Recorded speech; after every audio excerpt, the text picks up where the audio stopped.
What's this? A third-party company doing something better than Hasbro? I'd never heard of such a thing. We review another upgrade kit from the good people at DNA Design. In this case, it's DK-31, the War for Cybertron-K30 upgrade kit, meant specifically for Autobot Ark, the only Titan that was part of the Kingdom line. We gave the Ark what for in a separate review, pointing out several things that could have been done better. And as usual, the third party steps up to the plate with a kit meant to address those issues. Same basic art as on the front and side panel, and on the back, a peek at what is included in the kit and what you're supposed to do with it. Not much different for the other side panel, so let's unbox the kit and see if they can actually fix the Ark. When unboxed, the DK-31 Ark upgrade kit comes with an instruction manual. Also a little plastic baggie with 2 screws, which are meant to be used when you install the new hand components. And of course a plastic clamshell tray containing the kit pieces itself. There are new hand components for the Ark, also a replacement back for the hollow conning tower, filler pieces meant for the legs and for the arms and the sides, and filler pieces that are meant to cover up the ugly gaps which Hasbro left on the default figure itself. So let's bring in the Ark and start plugging things in. Replacing the hands on the Ark requires a little screwdriver and a lot of patience. But it's worth the time and effort.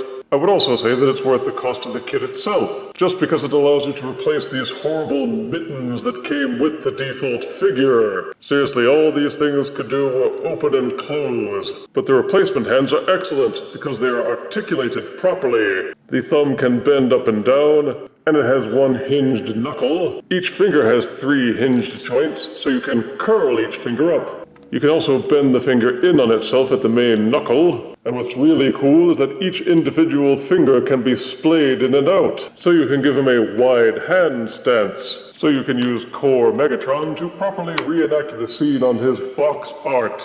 Ooh, help me, Starscream! Ah. One problem is that the thumbs keep falling off of their mushroom pegs, but they slide back on easily enough, and I'm pretty sure that they will stay in place once I've applied a few layers of floor polish. Beyond that, each hand does not lose its ability to rotate at the wrist on its heavy ratchets. All in all, I would say that it's worth the price of the kit just to be able to replace the hands. The side of each leg has these 2 ugly holes, but the kit has replacement pieces to fill in those gaps. Pop it on for a nice snug fit, then reclose the hatch, and those ugly gaps are history, whether for the left or the right side. No gappage here. The kit also fills in the gaps at the backs of the legs. Simply take these 2 pieces of the kit, peg them together thusly, and each one of these curved sections has notches carved into it, which are meant to slide inside the grooves on the insides of the legs. You will have to brace these sections with your fingers and ease them apart just a little bit.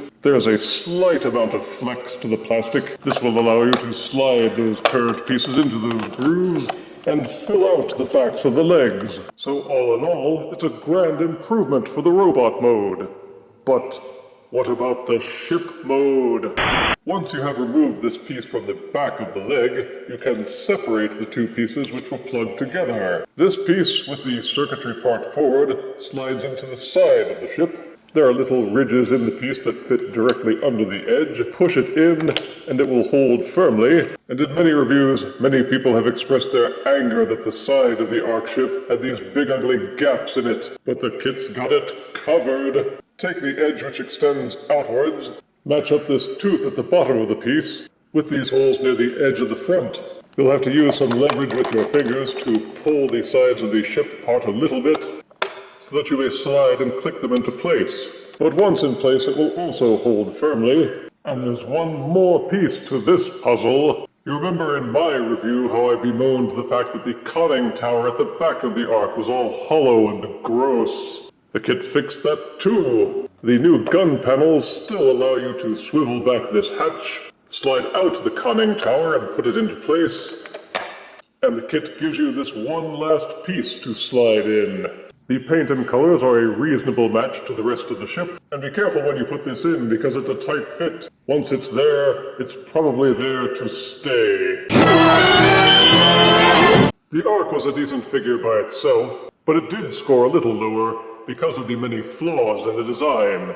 But the DNA Design DK-31 upgrade kit does an excellent job of making up for some of those flaws. If you are planning to keep your Ark figure, then this kit is well worth a look. There are other things that I wish that it could have fixed, like the back and the front halves of the ship not joining up together or holding or clipping into place very well. But you can't have everything, and I give this kit 8 out of 10 deaths.